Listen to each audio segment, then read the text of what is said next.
Hello everybody. Give me a shout out, let me know if you can see me, see the screen, and if you can hear my voice. Hey Jeff. Donna's right, this is the last class. So what we have to talk about today is really exporting, and the primary focus has a lot to do with just understanding scale in ZBrush and other applications. Michael.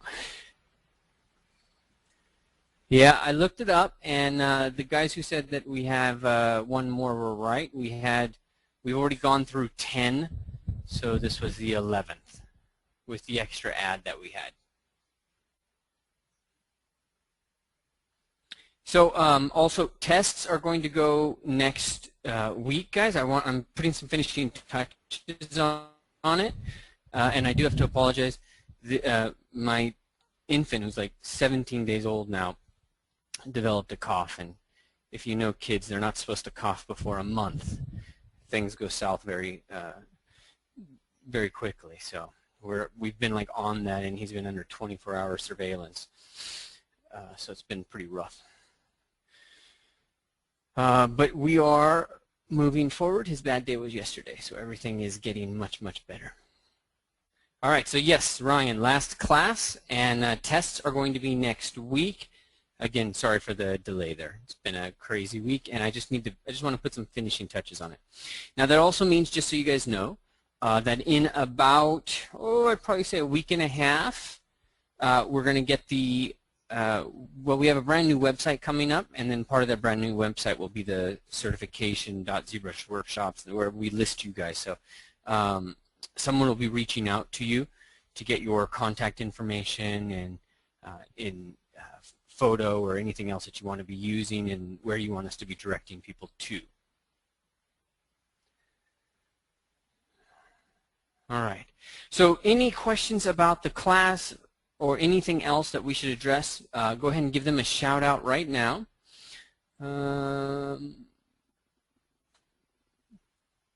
Nate, do you need this model? Nate's going to handle the displacement today. I will later on, but you're welcome to get rid of it for now. All right, I'm going to start with the default project, guys, just to give us a sense of things. Let me make sure I've got Maya open. Yes.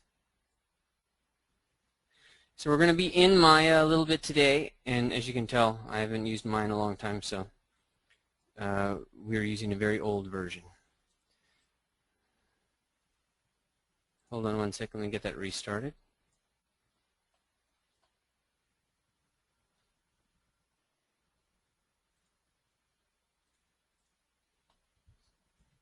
Okay, that's good.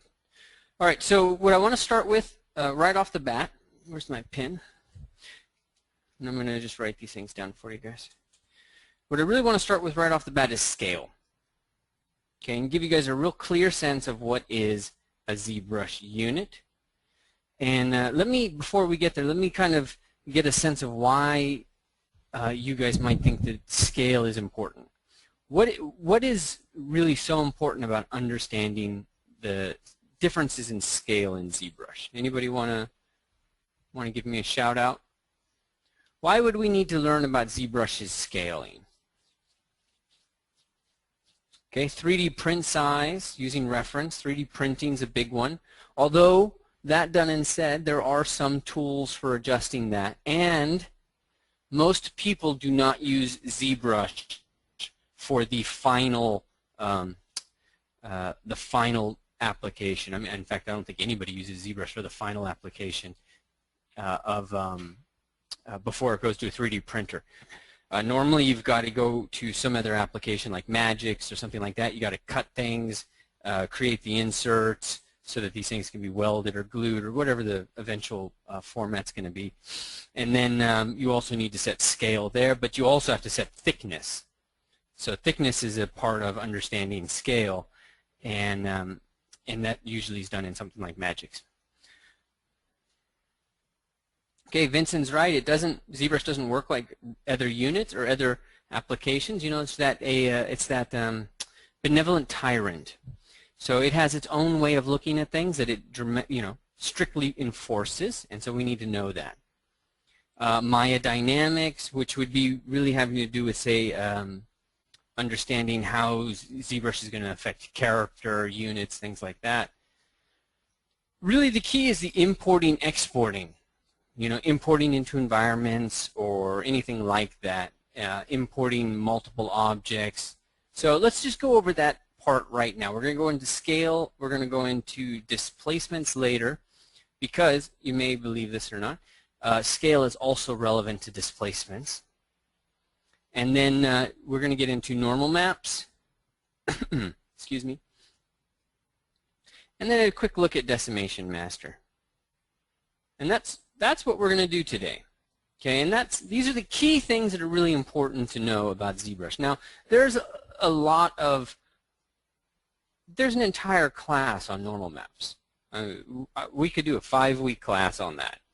And there's a lot of workflows, a lot of very powerful stuff that's cutting edge and changing all the time. Getting normal maps from Photoshop, taking those normal maps into ZBrush, taking Sculpt, turning it into decimation or into displacement maps, taking that displacement map, turning it into a normal map. There's a lot of different things that we can do, but really what we're going to be focused on is just giving you an introduction to normal maps and a way to be thinking about them. And the same is true for displacement maps. The goal isn't to give you a 100% workflow. It's just to give you an introduction into how they are thought about inside of ZBrush, because this is its own separate class. And Decimation Master, before you get to 3D Printer, we just want to make sure you know about things like where it caches and stuff like that. All right, let me look at the questions before I jump forward. Johannes wanting to know about 32 displacement maps. I might be able to show that, excuse me, but there are so many changes in the applications. If I show you, I'd be showing you on Maya 2009, and so that's where things get a little complicated. It's outside of the purview of a certificate course in ZBrush to get into the way Maya wants to change their system. So, all right. Scale first. And let's start. Do I have a completely fresh? Yes, I do. Let's start inside of ZBrush. Or not ZBrush, sorry, Maya. I'm just going to drop it in here. I'm going to go create polygons cube. Real simple. I'm not going to do anything. The cube has a scale of 1 and 2, but what I really want to draw your attention to, something that we're going to be learning about later, is where this fits in to this box. Okay, this box being composed of 4 other boxes. Just hold that in your brain for a little while. I'm going to export this, File, Export Selection, and let me just move these off to the side so they're off camera. And details. Okay, so I'm going to just export this as a Maya Cube default. Nothing terribly sexy, just real simple. I'm going to go into ZBrush, and I'm going to import that. Now, one thing to keep in mind is when you're importing, you want to select that polymesh star. Okay, if you're importing a single object, that's really significant. So we're going to import. Let me select it. Got to move these questions out of the way. There we go.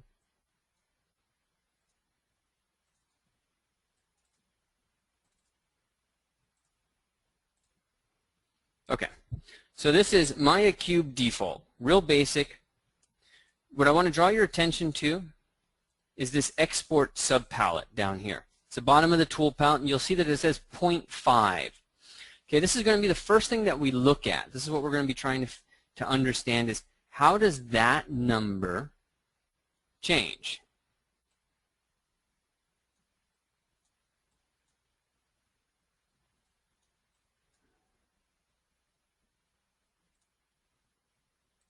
Something happened here.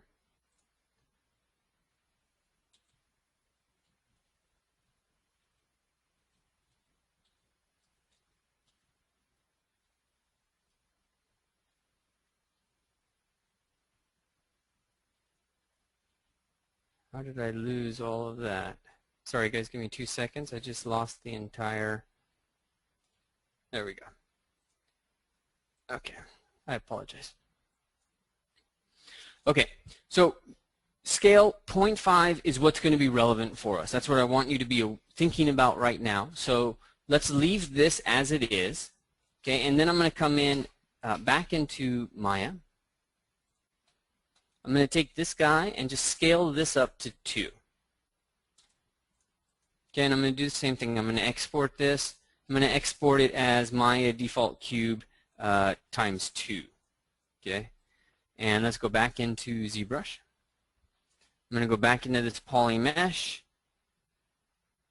Import. So I'm importing fresh every time. Times 2.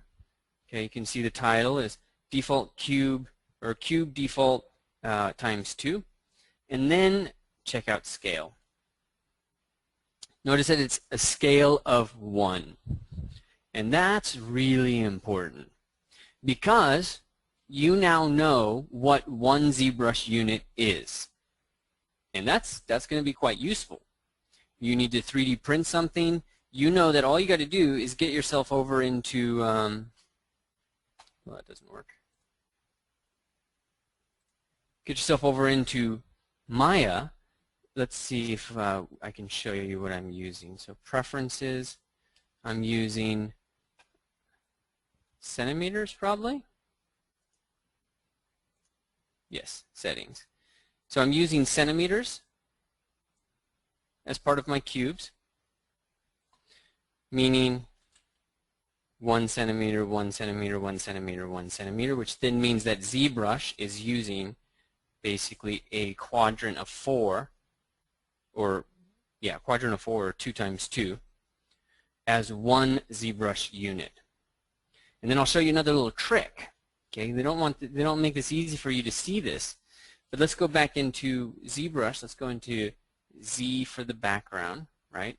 And then I'm going to go into Draw. I'm going to set ELV to 0. That's really key because otherwise, if it's down to -1, then it's going to be at the bottom of the object. Okay, but what we need to do is set it to 0. And then back into Draw. Well, before that, let me make sure you can see this. Okay, so we've got our center line, and then we've got, let's say, 1 box, 2 box, and a little bit extra of a box. 1 box, and a little bit extra of a box. So this grid is not matching the grid inside of Maya, but I'm going to show you how we do that. Set our grid size to 4. Okay, so now we are actually getting 1, 1, but then we need to change tiles to 8. As soon as you change tiles to 8, now you're starting to see these line up.